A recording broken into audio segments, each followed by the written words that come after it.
이 시간에는 요한복음 21장 18절부터 25절 말씀까지 읽었습니다. 오늘은 요한복음 61번째 시간으로 마지막 시간입니다. 참 공교롭게도 요한계시록 마지막 시간과 또 요한복음 마지막 시간이 이번 주간입니다. 자, 부제목은 요한복음 강해를 마치며입니다. 이 요한복음은 문학적인 완성도를 따진다면 사실은 요한복음 20장까지로 맞춰야 됩니다. 네. 사도 요한이 요한복음 20장 30절로 31절에서 이 요한복음 전체에 대한 결론을 내거든요. 뭐라고 결론을 내는가 우리 같이 읽어보겠습니다. 시작.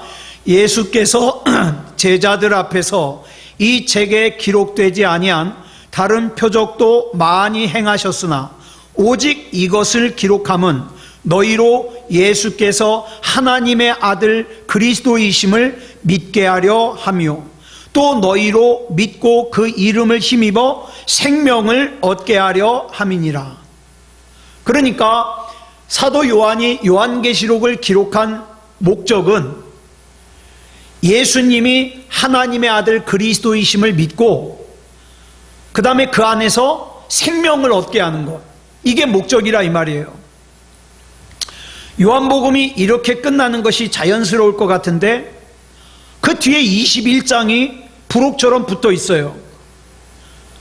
그런데 이 요한복음 21장은 우리가 신약 성경 전체를 이해하는데 굉장히 큰 도움을 줍니다. 왜냐하면 이 뒤에 나오는 책이 사도행전이잖아요.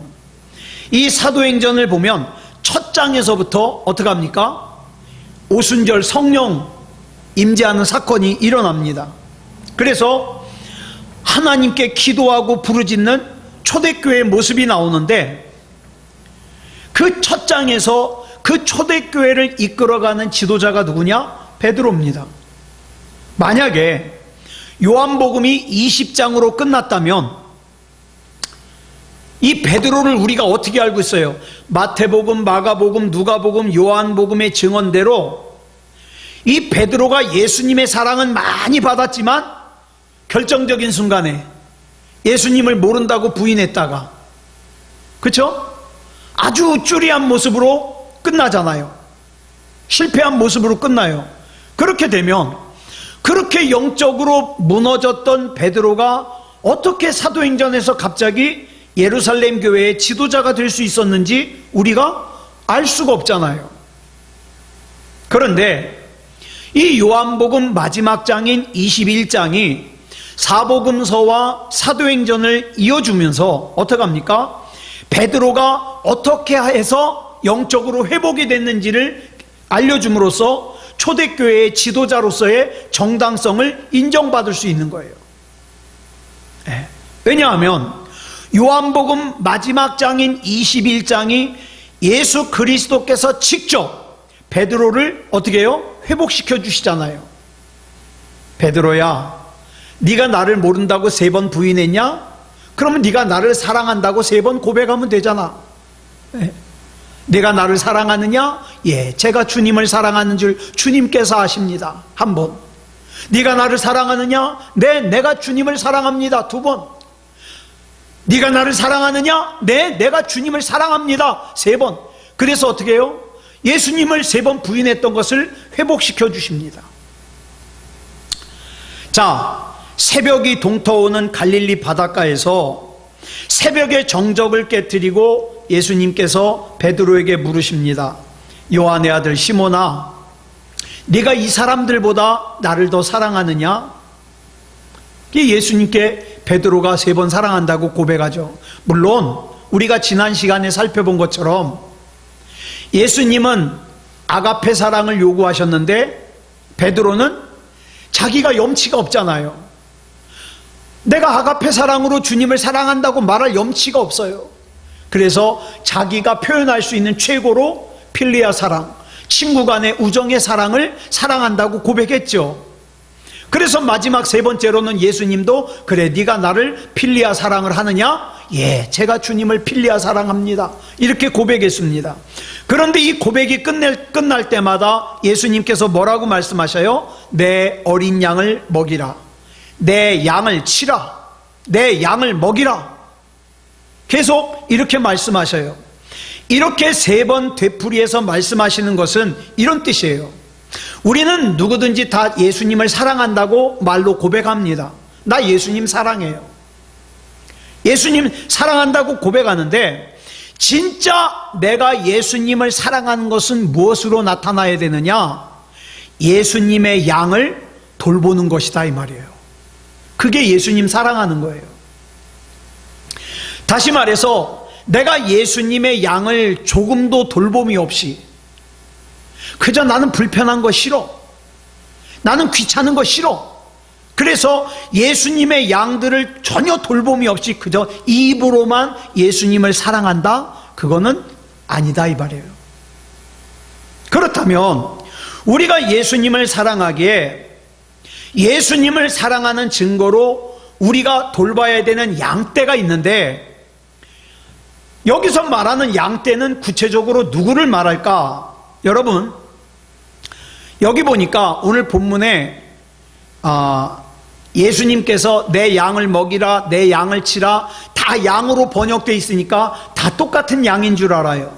그런데 여러분, 첫 번째, 두 번째, 세 번째 예수님께서 양으로 사용하신 단어가 다 달라요. 어떻게 나오냐? 처음에 예수님께서 내 어린 양을 먹이라, 여기서 나온 양은 헬라어로 아르니온이라 그래요. 이 아르니온이라는 단어는 양 중에서도 특별히 태어난 지 얼마 안 되는 아주 갓난 어린 양이에요. 제가 오늘도 병원을 갔다 왔는데, 세상에 그 기부스 하러 왔는데 딱 봐도 태어난 지 몇 달 안 돼 보여요. 한 3달 되나? 갓난 애기예요. 2-3달 되나?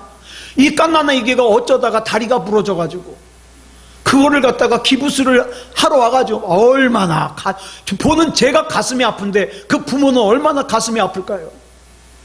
그런 어린 양이에요. 갓난 어린 양. 그래서 여기서 말하는 아르니온은 이런 거예요.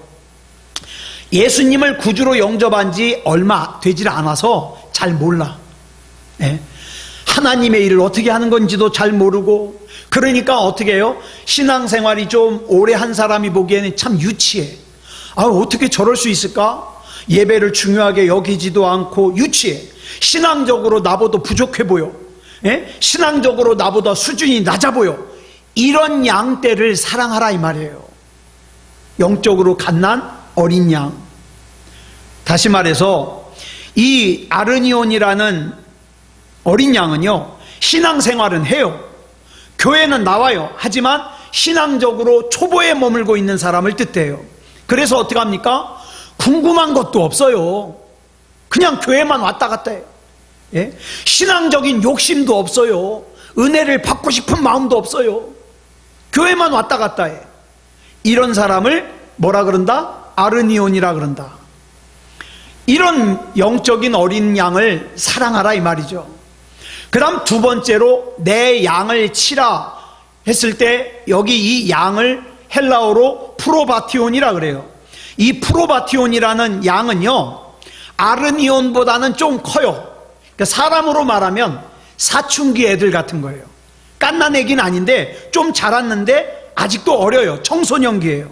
그래서 여기서 말하는 프로바티온은 신앙적으로 궁금한 것도 많아.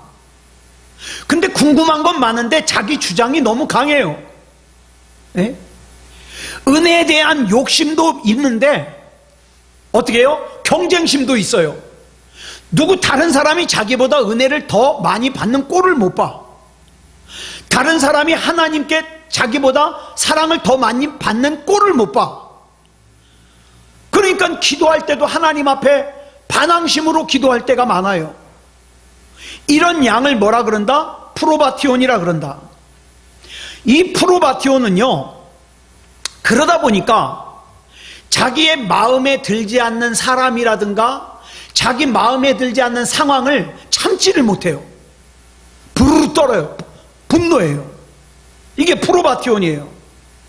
또 프로바티오는 한편으로는 뭘 뜻하느냐? 나하고 비슷한 사람, 나하고 비슷한 사람. 여러분, 특별히 나하고 비슷한 사람끼리 경쟁하는 걸 뭐라 그래요? 영어로 경쟁자를 라이벌이라 그러잖아요. 라이벌. 예, 경쟁자. 근데 이 라이벌이라는 단어가 어디에서 나왔냐? 강이라는 뜻의 단어 리버에서 나왔어요. 리버에서. 그러니까 라이벌이 뭐냐 하면은 같은 강물을 마시고 사는 비슷한 사람이에요. 그러니까 별로 더 낫지도 않고 더 못나지도 않은 그런 사람끼리 서로 네가 잘났다 내가 잘났다 난 너한테 지는 꼴을 못 본다. 이게 뭐예요? 이게 라이벌이에요. 라이벌. 그러니까 여러분, 나하고 비슷한 사람까지도 내가 포용하고 사랑하고 용서해 주는 거, 이게 뭐다? 예수님을 사랑하는 사람이다. 마지막으로 나온 내 양을 먹이라 해서 나온 이 양을 헬라어로 프로바톤이라 그러는데, 이 프로바톤은요 나보다 영적으로 수준이 더 높은 사람이에요. 예. 나보다 잘난 사람이에요. 이처럼 예수님께서 당신의 양을 돌보라 그럴 때 어떤 특정한 상태의 양만을 얘기하는 게 아니라 나보다 못한 양, 나하고 비슷한 양, 나보다 잘난 양 다 사랑하라 이 말이에요. 다 사랑하라. 어떤 사람이? 예수님을 사랑하는 사람이. 그래서 갓 태어난 양에서부터 중간치를 거쳐서 발육이 끝난 잘난 양까지 다 사랑하고 돌보라는 명령이에요. 저 사람은 나보다 잘났으니까 내가 신경 안 써도 돼. 아니요, 신경 써야 돼요. 왜? 나 예수님 사랑하잖아.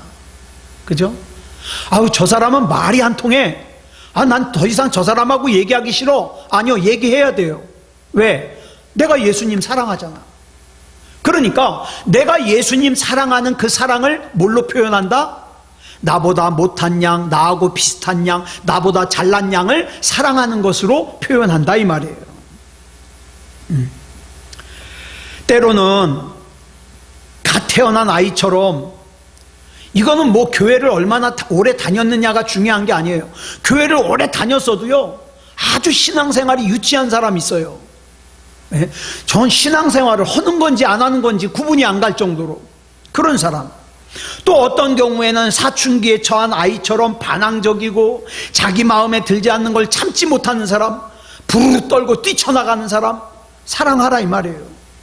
경우에 따라서는 여러분, 이 발육이 다 성장했다, 물론 좋은 뜻도 될 수 있지만, 여러분, 어른들의 특징이 뭡니까? 자기만 옳다고 생각해요. 내 말만 옳아요. 내 생각만 옳아요. 그래서 내 의견에 따르지 않는 사람은 아주 싫어해요. 그런데 이런 사람을 사랑하기가 쉬워요, 어려워요? 어려워요. 하지만 사랑해야 돼요. 왜? 내가 예수님 사랑하잖아요. 내가 예수님. 어떤 경우의 사람이라도 내 곁에 있는 사람이라면 구별 없이, 차별하지 말고 주님께서 내게 맡겨주신 양으로 사랑해줘야 돼요. 예, 쉽지 않아요. 그래서 예수님을 사랑하는 사람만 할 수 있는 거예요.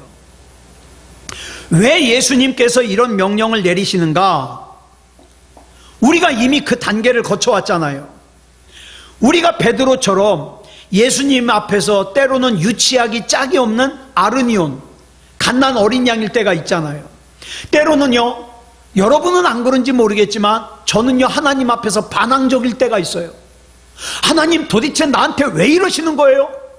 왜 이런 상황을 나한테 주시는 거예요? 그러면서 반항적인 프로바티온일 때가 있어요, 내가. 그러니까 그런 나를 용납하고 받아주시고 사랑해 주신 주님 앞에서 나도 프로바티온을 사랑해 줘야죠. 때로는 섬김을 받으려고만 하지 다른 사람을 섬기려고 하지 않는 프로바톤이 나잖아요. 여러분, 내가 어디 가서 사람들이 나를 섬겨주고 인정해주고 알아봐주면 참 좋아요. 근데 내가 누군가를 챙겨주고 알아봐주는 거는 되게 귀찮아요. 근데 그런 나기 때문에 나 역시도 어떻습니까? 프로바톤을 사랑해 줘야 되는 거예요. 자, 보세요. 다른 사람 생각하지 말고 나를 생각해 보자고요. 내가 하나님 앞에서 아르니온일 때, 프로바티온일 때, 프로바톤일 때 하나님께서 한 번도 야, 넌 참, 난 네 하나님 하기 참 골치 아프다. 야, 너 내 양 하지 마라. 나도 네 하나님 안 할게. 그러고 나를 포기하신 적이 없잖아요. 끝까지 나를 참아주시고 기다려주시고 그 다음에 품어주시고 사랑해주셔서 오늘 내가 여기까지 왔잖아요. 오히려 하나님께서 변함없이 끝까지 책임져 주셨기에 우리가 이처럼 예수님과 함께 영적인 갈릴리 바닷가에서 거듭난 베드로가 될 수 있었던 거예요. 그렇기에 예수님을 믿는 우리 역시 어떻습니까? 믿음다운 믿음을 가지고 하나님께서 나에게 맡겨주신 우리 집안에 있는 어린 양, 우리 집 밖에 있는 어린 양, 우리 교회에 있는 어린 양, 내 주변에 있는 어린 양을 위해서 기도하고 사랑하고 품어줘야 된다, 이 말입니다. 자, 그 다음에 본문 18절 보겠습니다. 시작. 내가 진실로 진실로 내게 이르노니 내가 젊어서는 스스로 띠띠고 원하는 곳으로 다녔거니와 늙어서는 내 팔을 벌리리니 남이 내게 띠띠우고 원하지 아니하는 곳으로 데려가리라. 많은 신학자들이 이 말씀을 베드로가 순교할 것을 예고하신 말씀이라고 해석을 합니다. 틀린 말은 아니에요. 실제로 베드로가 로마에서 십자가에 거꾸로 못 박혀서 순교를 당했기 때문에 잘못된 해석은 아니에요. 그런데 우리가 이걸 한번 생각해 보자고요. 지금 예수님께서 베드로에게 이 말씀을 하실 때는요, 베드로가 20대 청년이에요. 베드로가 순교를 하는 것은 이로부터 수십 년 뒤에요. 자, 그러면 앞으로 수십 년 뒤에 베드로가 순교할 그 자체만을 의미하는 것으로 이 말씀을 이해한다면 이 본문의 의미를 너무 간단하게 생각하는 거예요. 이 본문 속에 베드로는요, 지금 인생을 마무리하는 시점에 있는 사람이 아니라 지금 앞날이 창창한 20대 청년이거든요. 예수님과 함께한 시간은 불과 3년밖에 안 돼요. 이제 이 복음을 전파함에 있어서 베드로가 하나님 앞에 쓰임받는 사도행전의 시대는 아직 시작도 안 했어요. 그러니까 지난 3년이 베드로가 준비하는 기간이었다면 이제 베드로가 본격적으로 구체적으로 쓰임받는 시간은 앞으로 펼쳐지거든요. 그러면 앞으로 그 사명을 감당함에 있어서 필요한 말씀을 해주셔야지. 야, 몇십 년 뒤에 베드로가 순교할 것을 생각하면서 그 순교할 걸 말씀하신다? 그건 아닌 것 같아요. 이처럼 중요한 순간에 예수님께서 베드로가 나중에 어떻게 죽을 것만을 말씀하신다? 그건 아닌 것 같잖아요. 그렇다면 예수님께서 지금 하시는 이 말씀은 무슨 뜻일까요? 지금 예수님께서는 본문을 통하여 베드로에게 인생의 본질을 말씀하시는 거예요. 다시 말해서 어떤 인간도 예외일 수 없는 죽음. 여러분, 이 죽음을 말씀하시면서 예수님이 뭐라고 말씀하시냐? 죽음이라는 것은 원치 않는 곳에서 원치 않는 시간에 원치 않는 방법으로 느닷없이 나에게 닥쳐오는 것이 죽음이다. 이걸 말씀하시는 거예요. 그러니까 네가 지금 젊다고 네가 지금 네 마음대로 뭔가를 할 수 있다고 생각해서 하나님을 등지고 갈릴리로 대변되는 이 세상의 것을 조금 더 움켜쥐기 위해서 정신없이 살다가는 후회한다, 이 말이죠. 이제 곧 너는 많이 남았다고 생각하는데 이제 곧 원치 않는 곳에서 원치 않는 시간에 원치 않는 방법으로 내 몸을 내 마음대로 움직일 수 없는 시간이 곧 올 것이다, 이 말이에요. 올 것이다. 여러분, 이 날이 나에게 곧 올 거라는 것을 아는 사람이 어떻습니까? 우리 주님을 올바로 믿을 수 있어요. 나한테 시간이 많이 남았다는 사람은 그 시간을 헛되게 사용합니다. 오늘 저희 어머님 어깨 치료 때문에 병원을 저희 누님과 같이 갔다 오면서 그런 얘기를 했어요.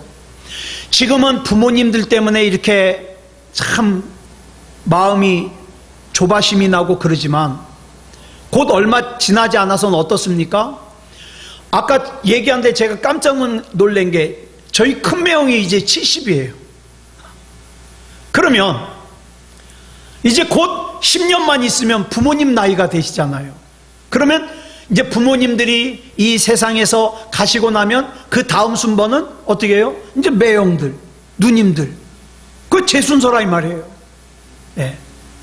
그러니까 이 인생의 순서 앞에서 어떻습니까? 겸손하고, 내가 지금 젊다고, 내가 지금 뭔가를 내 마음대로 할 수 있다고 생각해서 공허한 이 세상에서 헛구물질하느라고 내 인생을 낭비하면 안 되겠다. 예. 그래서 이 인생의 비밀을 아는 사람만이 누구를 찾습니까? 주님을 찾아요. 그래서 예수님께서는 이 말씀 후에 이 인생의 본질인 죽음을 말씀하신 후에 본문 19절 하반절에서 베드로에게 뭐라고 말씀하시냐? 나를 따르라. 인생이 그런 거니까 세상에 정신 팔리지 말고 날 따라라. 정신 차려서 바라봐라 이 말이에요. 그러니까 이 죽음의 의미를 바로 깨닫는 사람만이 길이요 진리요 생명이신 예수님을 진정으로 따를 수 있다는 뜻이에요. 이 말씀의 의미를 바로 깨달은 베드로가 그 다음에 이어지는 사도행전의 막을 여는 주역이 되며 십자가에 거꾸로 못 박혀서 순교하기까지 그의 삶이 참된 사도로서의 삶으로 일관될 수 있었던 것은 바로 이 예수님의 말씀을 깨달은 거예요. 그렇구나. 내가 세상에서 헛구물질할 시간이 없구나. 나 하나님 앞에서 바로 살아야 되겠구나. 그렇기 때문에 이 베드로가 주님을 진심으로 따를 수 있었던 거예요. 그렇기 때문에 로마에서 십자가에 거꾸로 매달려 순교까지 할 수 있었던 거예요. 이걸 모르면 우리 주님을 위하여, 복음을 위하여 내 시간 조금 쓰는 것도 아까워요. 내 인생을 조금 더 쓰는 것도 아까워요. 그렇기 때문에 사복음서가 끝나는 요한복음 21장의 마지막 단락에서 예수님께서 베드로로 하여금 죽음의 의미를 깨닫게 하시는 거예요. 베드로야, 너 지금 20대니까 이 말이 피부에 와닿지 않을지 모르겠지만 시간 금방 간다. 그리고 곧 너도 내 뜻과 달리 네가 가고 싶지 않은 곳으로 다녀야 될 때가 있다. 왜? 몸이 말을 안 들으니까. 네. 이걸 말씀하시는 거예요. 네. 그러니까 이 베드로에게, 이 젊은 베드로에게 죽음의 의미를 알게 하시는 것이야말로 예수님께서 베드로를 진짜 사랑하신다는 증거죠. 뭐 때문에? 인생을 낭비하지 않게 하기 위해서. 제가 그동안 하나님 말씀을 공부하고 증거하면서 깨달은 것이 뭐냐 하면 죽음의 의미를 가르쳐 주는 것보다 더 큰 사랑은 없다는 거예요. 예. 만약에 이 죽음에 대해서 얘기를 해주지 않아가지고 그저 나에게 시간이 많이 남은 줄 알고 하나님 복 주시옵소서, 돈 주시옵소서, 건강 주시옵소서, 예, 직장 잘 되게 해주시옵소서, 사업 잘 되게 해주시옵소서, 잘 나가게 해주시옵소서, 유명해지게 해주시옵소서, 이것만 기도하다가 주님 앞에 설 준비가 미처 못된 상태로 코끝에 호흡이 멈춘다면 실패한 인생이 되거든요. 그래서 이 죽음의 의미를 모르니까 집사가 되어서도, 권사가 되어서도, 장로가 되어서도, 목사가 되어서도 여전히 어떻습니까? 세상의 탐욕에 잡혀서 살다가, 음란에 사로잡혀서 살다가, 또 별것도 아닌 일로 시험에 들어서 부끄러운 인생을 살게 된다 이 말이에요. 지금 예수님께서는 베드로에게 이렇게 중요한 말씀을 하시는 거예요. 그런데 이런 예수님의 중요한 말씀에 대한 베드로의 반응이 나와요. 본문 20절로 21절입니다. 시작. 베드로가 돌이켜 예수께서 사랑하시는 그 제자가 따르는 것을 보니 그는 만찬석에서 예수의 품에 의지하여 주님을 파는 자가 누구오니까 묻던 자더라. 이에 베드로가 그를 보고 예수께 여짜오되 주님, 이 사람은 어떻게 되겠사옵나이까? 여기서 예수께서 사랑하시는 그 제자가 누구냐면 바로 이 사도 요한복음을 쓰고 있는 사도 요한이에요. 이 예수님으로부터 나를 따르라 이 명령을 받았으면 당연히 뭐라고 대답해야 돼요? 예, 따르겠습니다. 아이, 저 못하겠습니다. 둘 중에 하나 대답해야 되잖아요. 그런데 베드로가 대답은 안 하고 앞에 가신 예수님을 보다가 뒤를 샥 돌아봤어요. 그랬더니 뒤에 누가 앉았느냐? 자기 등 뒤에 자기 동료인 요한이 앉아 있는 거예요. 요한이. 이 요한은 성경 곳곳에서 예수님의 특별한 사랑을 받은 제자예요. 요한을 보더니 오히려 예수님께 질문을 하는 거예요. 대답은 안 하고. 뭐라고 질문하느냐? 주님, 이 사람은 어떻게 되겠사옵나이까? 이 질문은 나를 따르라고 요구하시는 예수님의 명령에 대하여 왜 나한테만 따르라 그래요? 이런 항변이에요. 왜 나한테만 따르라 그래요? 아이, 신앙생활 나만 해? 근데 왜 나한테만 손해보라 그래요? 왜 나한테만 참으라 그래요? 이런 질문이에요. 이런 질문. 이런 항변에 대하여 본문 22절에서 예수님께서 이렇게 대답하십니다. 줄친 것만 시작. 내가 올 때까지 그를 머물게 하고자 할지라도 내게 무슨 상관이냐? 너는 나를 따르라 하시더라. 베드로의 항변에 대하여 예수님의 답변은 지극히 간단해요. 즉 예수님께서 요한에게 무엇을 어떻게 하시건 그건 요한의 일이야. 베드로, 너와는 상관이 없는 일이야. 다시 말해서 베드로가 예수님을 따르는 것은 다른 사람이 어떻게 예수님을 따르는가 보고 비교하고 결정하는 상대적인 것이 아니라 베드로, 너는 너만의 절대적이고 고유한 따름을 따라야 된다 이 말이에요. 그래? 다른 사람들은 신앙생활을 편하게 하는 것 같아. 근데 하나님께서 너한테 순교할 것을 요구하셔. 그러면 너한테는 맡은 자가 할 것은 뭐예요? 충성이잖아요. 그럼 너는 순교하면 돼. 넌 희생하면 돼. 넌 헌신하면 돼. 다른 사람하고 비교하지 말라 이 말이에요. 많은 사람들이 다른 사람과 비교를 하다가 시험에 들어요. 예를 들어서 자기가 생각하기에 어떤 사람은 참 신앙생활을 잘하는 것 같아. 믿음이 좋은 것 같아요. 근데 고생을 해요. 그게 신앙이 좋은 것 같은데 고생을 하는 거 보면서 자기가 시험이 들어. 아니, 하나님이 살아계시다면 저 사람이 왜 고생을 해야 돼요? 그건 그 사람 일이고 너는 하나님을 따르고. 반대의 경우도 있어요. 참 신앙생활 엉망으로 해가지고 또 죄도 많이 져가지고 저 사람은 참 벌을 받아도, 하나님 앞에 벌을 받아도 엄청난 벌을 받아 마땅한데 벌을 안 받네? 그러니까 그거 가지고 또 시험에 들은 거예요. 당연히 벌 받을 사람인데 벌을 안 받으니까 나 신앙생활 못하겠다 이 말이에요. 시험 들어요. 그건 그 사람의 일이고. 여러분, 교회가 뭡니까? 건물이나 제도가 아니라 교회는 그리스도를 믿고 따르는 그리스도인들의 모임이 교회예요. 즉 우리 자신이 교회예요. 그렇기 때문에 교회에서 가장 경계해야 될 것이 있다면 본질에서 벗어난 공허한 일, 공허한 말 때문에 좋아하거나 시험 드는 것을 경계해야 돼요. 다시 말해서 예수님과 상관이 없는 본질에서 벗어난 공허한 말로 교회를 채우지 말라 이 말이에요. 예를 들어서 우리 새소망교회에서 신앙생활하다가 시험에 들었는데 그 시험에 든 이유가 이창원 목사가 복음을 잘못 전해서 시험을 들었다? 그거는 뭐 시험 들어도 돼요. 그건 본질이니까. 그런데 복음이 잘못된 것이 아니라 인간관계 때문에, 무슨 사회생활 때문에 자기가 생각한 대로 일이 되어지지 않아서 시험 들었다? 이건 아니죠. 이건 본질이 아니잖아요. 본질이.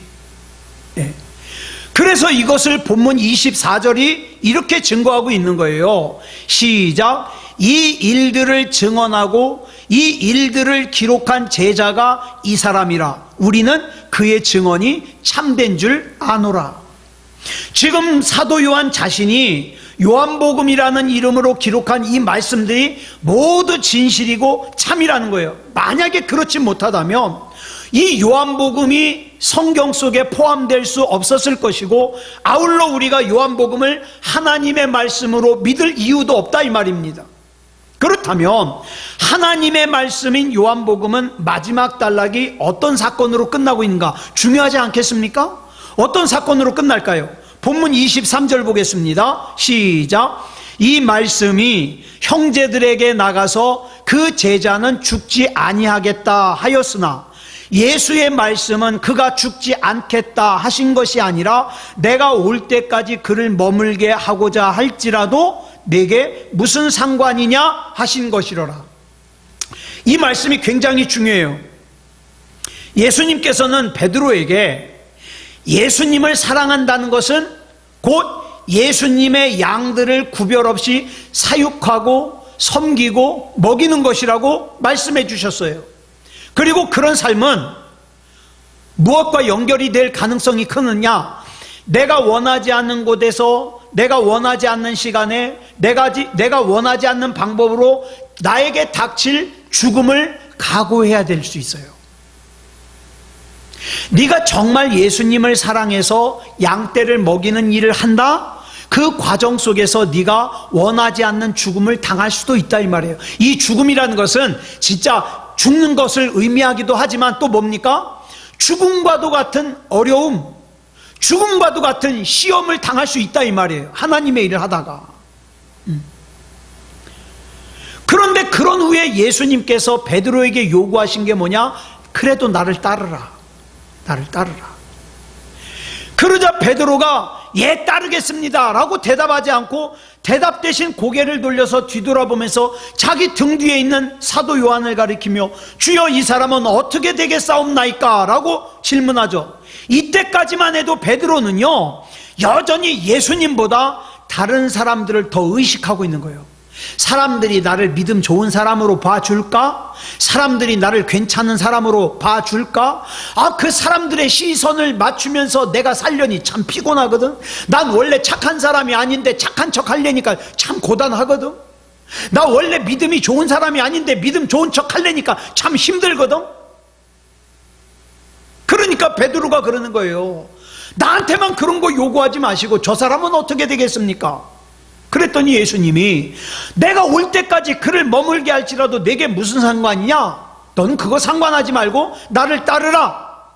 예수님께서 이렇게 말씀하신 것은 다른 사람들과 비교하지 말고 너는 그저 절대적으로 날 따르라 이 말씀을 하시는 건데, 사람들이 이 말을 잘못 와전시켜 가지고 어떻게 소문이 났냐? 사도 요한은 안 죽는데, 사도 요한은 예수님이 재림하실 때까지 안 죽는데, 이렇게 소문이 나버렸어요.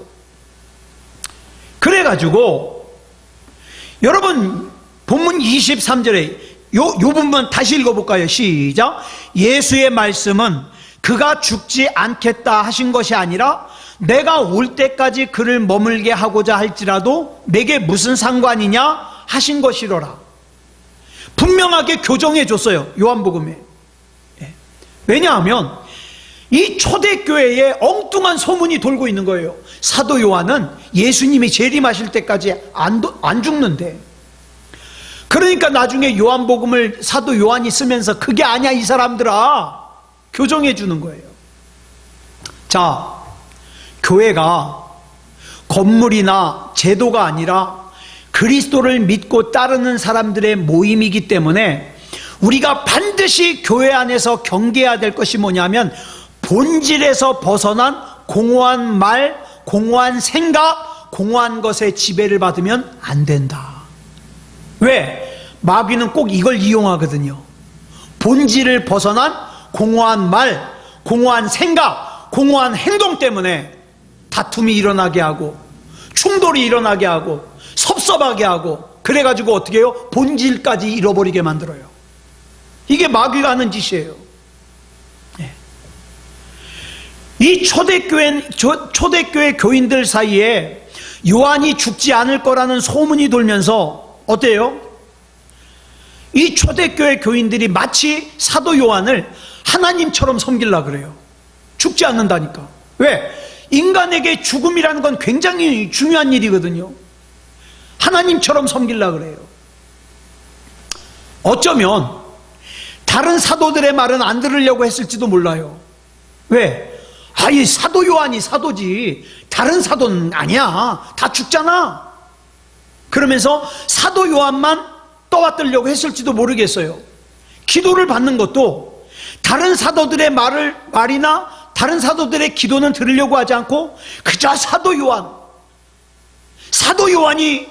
요한에게 기도를 받으면 더 빨리 응답될 것 같아. 아마 그렇게 생각했을지도 몰라요. 그런데 이것이 계속되면 어떤 일이 일어났냐? 이 일로 인하여 요한과 그 다음에 주님과의 관계가 어그러져요. 왜냐하면 사람이란 존재가 그래요. 처음에는 하나님이야 하나님 그러면은 나 하나님 아니야 그러다가 자꾸 그럼 섬기면 그러면 내가 한동안 하나님 할게 교주가 돼버리기가 쉽거든요. 그러니까 이 일이 계속되면 요한과 주님의 관계가 어그러질 수가 있어요. 또 요한과 다른 제자들과의 관계도 어그러질 수가 있어요. 더 나아가서 요한을 따르는 사람들을 지옥으로 이끌고 가는 거예요. 왜? 요한이 하나님이 아닌데 요한을 갖다가 하나님으로 섬기면 그 사람들 데리고 다 어디 가는 거예요? 지옥 가는 거잖아요. 그래서 요한은 잘못 와전된 말을 즉시 교정하고 있는 거예요. 요한복음 말미에 아니야, 내가 죽지 않겠다고 하신 말씀이 아니야. 내가 올 때까지 그렇게 머물게 하고자 할지라도 가정한 거잖아. 남일 신경 쓰지 말라는 말이야. 내가 죽지 않는다는 말이 아니라 네 일이나 신경 쓰라는 말이야. 너와 하나님과의 관계나 신경 쓰라는 말이야. 이걸 얘기를 하는 거예요. 그러면서 요한복음 마지막 구절을 이렇게 마무리하고 있어요. 요한복음 21장 25절 시작.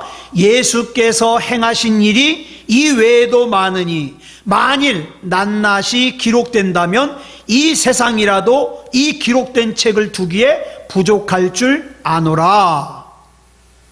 여러분, 어떤 사람 보면은 하나님의 말씀을 무슨 백과사전처럼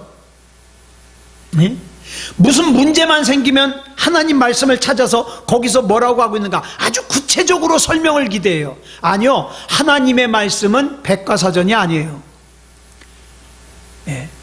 그저 하나님의 말씀은 구원과 관련된 중요한 것만 기록하고 있어요. 그러니까 적어도 우리 새소망교회는요, 뭘 신경 써야 되느냐?